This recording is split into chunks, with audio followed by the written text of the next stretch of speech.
నా సంకల్పం అంటే అర్థం ఇప్పుడు ఈ కార్యసాధనకై నా ప్రాణము మనసు మరియు సమగ్ర శక్తితో సంలగ్నమవుతున్నాను అనే భావన. ఇటువంటి ఆలోచన దృఢత్వమే సాఫల్యమునకు జనని. దీనిలోనే అనేక సిద్ధులు మరియు వరదానములు కలగలసి ఉన్నాయి. ఎన్నడూ మిమ్మలను అసమర్థుడు, అశక్తుడు మరియు అసహాయునిగా భావించవలదు. ఉపకరణముల కొరతతో ఏ విధమైన ఆలోచనలను పరిత్యజించండి. శక్తి ప్రవాహము ఉపకరణములలో లేదు, సాధనలో ఉన్నదని గుర్తించుకోండి. ఉన్నతిని పొందాలని, ముందుకు వెళ్లాలనే కోరిక తీవ్రమవుతున్న కొలది ఈరోజు కనిపించడి ఉపకరణముల కొరత రేపు ఖచ్చితంగా కనుమరుగవుతుంది.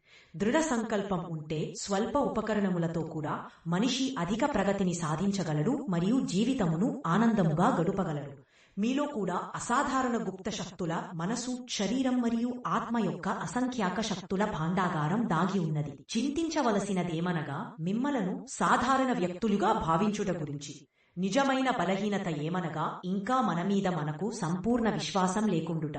దేవతా శక్తులలో అపారమైన బలము, మానసిక, శారీరక, ఆత్మిక సంపదలు ఏవైతే వారిలో ఉన్నాయి.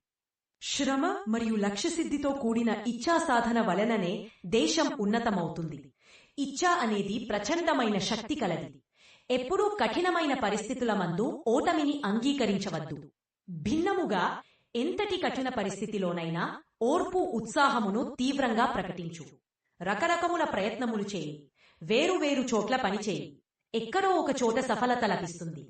సంకల్ప బలం, ఓర్పు, సాహసం వీటి వలన మనిషి గెలుపొందుతాడు. సాఫల్యం యొక్క మూలం ఇచ్ఛాశక్తిలో దాగి ఉంటుంది. మనిషి శక్తులలో వాని ఇచ్ఛాశక్తి అన్నింటికంటే ప్రచండమైనది, ప్రముఖమైనది. మనిషి వాస్తవిక శక్తి అతని ఇచ్ఛాశక్తియే. ఇదే ప్రతి ప్రాణి యొక్క లక్షణము. ఇదే కర్మల నిర్మితమ మరియు ప్రేరకము. ఎక్కడ కోరిక లేదో అక్కడ కర్మ లేదు.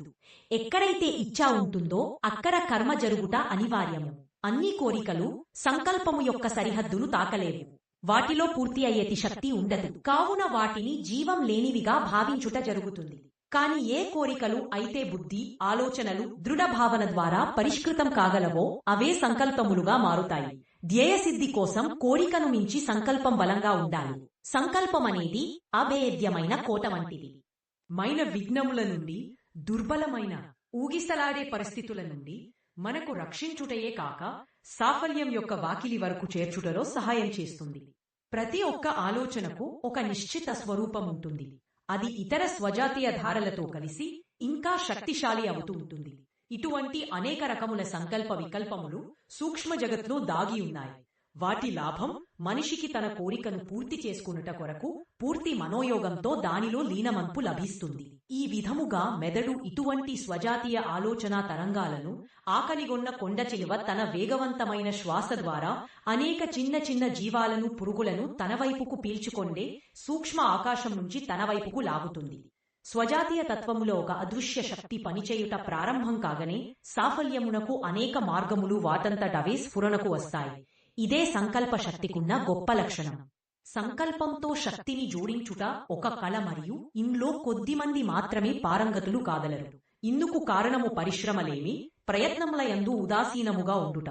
నిజమేమనగా శక్తివంతమైన ప్రయత్నముతో కలిసి ఉన్న కోరికలే పూర్తి అవుతాయి. అంతే అర్థం లక్ష్యం పట్ల దృఢనిష్ఠ, దానిని పూర్తి చేయుటకు వలన.